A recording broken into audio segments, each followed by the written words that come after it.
Hi అండి, welcome to my channel. పల్లీల చట్నీ చాలా టేస్ట్గా ఉంటుంది. ముందుగా స్టవ్ ఆన్ చేసి కడాయి పెట్టుకుని ఒక స్పూన్ ఆయిల్ వేసుకుని ఒక స్పూన్ జీలకర్ర వేసుకోవాలి. అది కొంచెం వేగాక ఒక గ్లాస్ పల్లీలు తీసుకోవాలి. దాన్ని కూడా బాగా ఫ్రై చేసుకోవాలి. ఇప్పుడు నిమ్మకాయ అంత చింతపండు తీసుకుని దాన్ని వాటర్లో నానబెట్టుకుందాం. ఇప్పుడు ఈ వేగిన పల్లీల్లోకి 4 పచ్చిమిరపకాయలు, 2 ఉల్లిపాయ రెబ్బలు వేసుకోవాలి. ఇప్పుడు మిక్సీ జార్ తీసుకుని దాన్ని గ్రైండ్ చేసుకుందాం.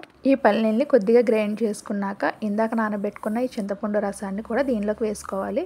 ఇప్పుడు రుచికి సరిపడా ఒక స్పూన్ రాళ్ళుప్పు కూడా వేసుకుని బాగా గ్రైండ్ చేసుకోవాలి. పల్లీల చట్నీకి పోపు కోసం ఇప్పుడు స్టవ్ ఆన్ చేసుకుని కడాయి పెట్టుకుని నూనె కాగాక ఒక స్పూన్ ఆవాలు, అవి వేగాక ఒక స్పూన్ శనగపప్పు వేసుకోవాలి. ఇది కూడా వేగాక 2 మిరపకాయలు, అవి కూడా వేగాక కొద్దిగా కరివేపాకు వేసుకుని బాగా ఫ్రై చేసుకోవాలి. ఇప్పుడు గ్రైండ్ చేసి పెట్టుకున్న ఈ వేరుశనగకాయ చట్నీలోకి ఈ పోపు అయితే పెట్టుకుందాం. ఎంతో టేస్ట్గా ఉండే ఈ పల్లీల చట్నీ అయితే రెడీ అయింది. ఇది ఇడ్లీలోకి, మైసూర్ బోండాలకి చాలా టేస్ట్గా ఉంటుంది.